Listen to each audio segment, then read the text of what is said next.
Desequilíbrio mediúnico. O que torna o médium mais ou menos desequilibrado? Vamos falar sobre esse assunto?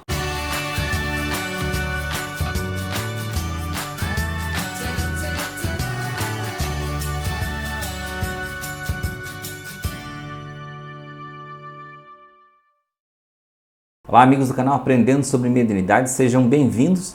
Neste vídeo nós vamos falar sobre desequilíbrio mediúnico, o que torna um médium mais ou menos desequilibrado em sua vida. Eu não estou falando só em reunião mediúnica, né? Quando ele está lá na reunião ele ser mais desequilibrado ou não.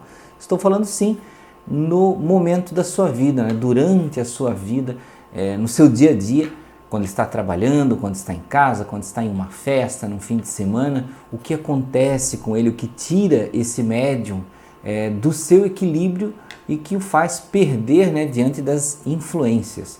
Bem, muitas pessoas vão pensar assim, a primeira coisa, as influências espirituais, né? São as influências espirituais que tiram o desequilíbrio, o equilíbrio do médium e deixam ele, né, em maus lençóis. Então, a culpa é dos espíritos, a culpa é dos obsessores. Vejam, as influências vão existir sendo você equilibrado ou não, estando você na sua casa ou numa loja, no supermercado, em qualquer lugar, vão existir energias, você está mergulhado em um mar energético. É como se você fosse um peixe na água. A água é o seu veículo, né, de movimentação e de locomoção e da sua percepção. Então, da mesma forma, as energias é o seu veículo de locomoção, tanto mental, da sua consciência, quanto de percepção. Então, o tempo todo você sofrerá influências externas. Não existe forma do médium dizer assim, eu tenho uma técnica para não sofrer influências externas. As influências são a sua comunicação, as energias que estão à sua volta são a sua comunicação com o mundo exterior. Se você não tiver isso, é como se você fosse cego, surdo, mudo, sem tato, sem paladar, né? Então, você precisa ter todas as suas percepções ativas, você não tem que tentar reprimir as suas percepções ou digamos assim, eu vou bloquear a mediunidade. Isso não existe, gente, isso é um processo complicado e que depois custa muito caro. Vejam, como eu falei para vocês, o principal motivo do desequilíbrio não está no externo, está na condição interna do médium, de como ele trabalha o eu, de como ele organiza as ferramentas do eu, dele, de sua mente, dos seus sentimentos, dos seus conhecimentos, de como ele reage às situações. É isso que dá o grande passo, o grande diferencial, né? O plus, digamos assim, na vida do médium, de forma a ele suplantar, suportar, saber trabalhar, organizar cada coisa que ele sente, cada coisa que ele percebe. E aí muitas pessoas estão perguntando, Anderson, tudo bem, está tudo dentro de mim, não é o externo, não são os espíritos que são os culpados, como é que eu faço isso, onde essas coisas estão dentro de mim? Eu sempre digo que o médium, para ele se desenvolver, e quando eu falo desenvolver, não é correr lá no centro espírita e sentar na reunião mediúnica, não tem nada a ver com isso. Desenvolvimento mediúnico não tem nada a ver com isso, aquilo já é um fim, né? Já é uma finalidade você estar lá na reunião mediúnica. O desenvolvimento do médium está em primeiro ele reconhecer dentro dele os elementos. Então, eu sempre falo, estudo e autoanálise, né? Dois quesitos principais, o estudo e a autoanálise. Estudar muito é importante para você identificar os elementos. Essa parte é importante. Então, eu sempre falo, reconheça o mundo espiritual, leia o livro dos Espíritos. Entenda sobre você mesmo, leia bastante sobre o Evangelho segundo o Espiritismo, para entender sobre o amor, a moral do Cristo, a caridade. E leia bastante, por exemplo, Emmanuel, Joana de Ângeles, onde você vai entender elementos do seu ego, do seu eu, da sua própria consciência, que são as suas próprias armadilhas. Então são formas de você se autocompreender. Tá? Então veja, lá dentro de você existe, por exemplo, medo. O medo é um elemento que você precisa controlar. Não quer dizer que você vai ser uma pessoa totalmente sem medo, não. Isso aí não existe. Todo mundo tem um medo de alguma coisa, em algum momento se sente desequilibrado por alguma coisa. Nós não chegamos em um patamar de um espírito tão elevado que possa se dizer, não, agora não tenho mais medo. Nós estamos em uma camada onde nós tratamos o medo, mas nós não conseguimos ainda eliminar totalmente. Então veja, o medo, por exemplo, quando você sente, vamos ligar a influência, a reação à sua mente. Por exemplo, um espírito se aproximou de você com uma ideia muito negativa. Mesmo que você não reconheça, não sinta diretamente que um espírito, a sua mediunidade não está tão treinada ainda, né? Você vai sentir a repercussão. Então você vai sentir o reflexo em você. Primeira coisa, você vai sentir uma opressão aqui, né? No chakra cardíaco. Como se tivesse alguma coisa lhe apertando, lhe comprimindo. Como se você fosse se sentindo apertado, né? Dentro de alguma coisa. E aí as sensações do medo vão crescendo para diversas outras situações, né? De você desconfiar, de você não querer sair de casa, de você ter medo de enfrentar uma situação.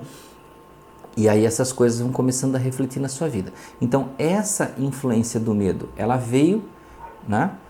Ela repercutiu no corpo, onde você sentiu através do chakra, que foi para todo o teu sistema de glândulas que geraram reações bioquímicas no seu corpo, cortisol, suadeira, tremor, né? Arrepios e uma série de situações que realmente reflete no corpo, porque a influenciação ela entra através de chakra, mas ela também tem a influenciação através da pineal, né? Então na sua pineal ela vai reverberar toda a bioquímica do seu corpo e as suas glândulas. E aí, dentro da sua mente, esse medo vai começar a fazer conexões com diversas coisas, cenas de medo da sua vida, coisas que você já passou, por exemplo, uma dor, um sentimento muito forte em uma situação de medo, ele vai revisitar você. E aí, o seu mecanismo animal, né, de fugir, né, ou enfrentar, fugir ou lutar, você vai mais para o fugir do que para o lutar, né? Então, o que vai acontecer?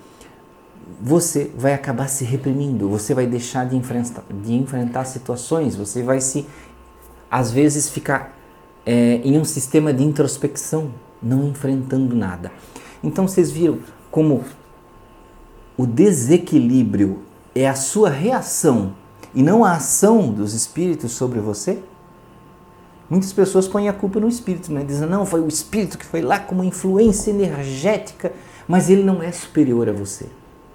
Ele não tem como ser superior se você for uma pessoa equilibrada, se você for uma pessoa que permanece com sentimentos no bem, sentimentos e reações. Porque muitas pessoas sempre dizem assim, eu não faço mal para ninguém, mas também não faz o bem. Então você precisa exercitar o autoconhecimento. Nós vamos ter um vídeo que vai sair dia 17 de setembro de 2020, chamado Identificando Espíritos, né, que também vai falar um pouco sobre isso, né? Então, por esse pequeno exemplo, essa análise, você pode perceber que cada tipo de influência de espírito diferente, seja ele com medo, depressivo, com raiva, com ódio, vingativo, feiticeiro, né, espírito que quer só rir de você e fazer brincadeiras, você vai ter dentro da sua mente um padrão de influência que você pode ser influenciado, um padrão de reação. Tá? Então isso conecta você a memórias, experiências, situações que você já passou, né? Desde, por exemplo, eu falei de espírito brincalhão, né? Mesmo um espírito brincalhão, que parece algo tão inocente, mas um espírito brincalhão que faz, por exemplo, você passar por uma situação vexatória. Você se distraiu com pensamentos e tropeçou. Não foi o espírito que te empurrou, mas você se distraiu com a influência dele e tropeçou numa calçada e caiu. Na frente de outras pessoas. Isso pode se remeter ao quê? Lá na infância, na escola, você com seus melhores amigos, e aí lá estava aquela menina ou aquele menino que você gostava da escola e de repente você tropeçou, caiu e todo mundo riu no pátio da sua cara. E você ficou muito envergonhado. Então olha como os elementos dentro da nossa cabeça trabalham em diversos aspectos para criar o desequilíbrio mediúnico. E aí aquele desequilíbrio vai lhe enfraquecer mais, aquele sentimento, né, que você teve naquele momento vai lhe enfraquecer mais, de forma ao espírito ter mais influência sobre você, né, e conseguir influenciar um pouco mais, de forma a lhe dominar mais. Mas um espírito nunca domina o médium totalmente se ele não quer. Tá? Então eu sempre falo isso. Não existe influenciação tão grande que o médium não possa dominar, a não ser quando ele permite por anos e chega a um padrão de já ter um desequilíbrio, né, de identidade, né, e a pessoa já está precisando, já está lá, digamos, precisando de tratamentos psicológicos, né, psiquiátricos e tudo mais. Então é uma coisa muito avançada, gente, muito avançada. Tá? Então não se trata de uma influência comum como a maioria das pessoas tem. Tá? Então espero que tenham gostado do vídeo sobre desequilíbrio mediúnico. Estudem o seu eu, estudem quais são as suas falhas, onde eu erro, quais são os meus pensamentos, quais são os meus medos, os meus traumas, o que eu não gostaria que fosse revelado, visto, evidenciado, porque é lá nessas situações que os espíritos influenciadores de diversas formas vão tentar agir sobre você. Elimine, modifique, mude, reaja diferente e você vai se tornar um médium mais equilibrado, não só lá no trabalho mediúnico, como no seu dia a dia, e vai sofrer muito menos. Então, muito obrigado, meus amigos, por ficarem até aqui. Espero que tenham gostado do vídeo. Muita paz, muita alegria. Até o próximo vídeo do canal Aprendendo sobre Mediunidade.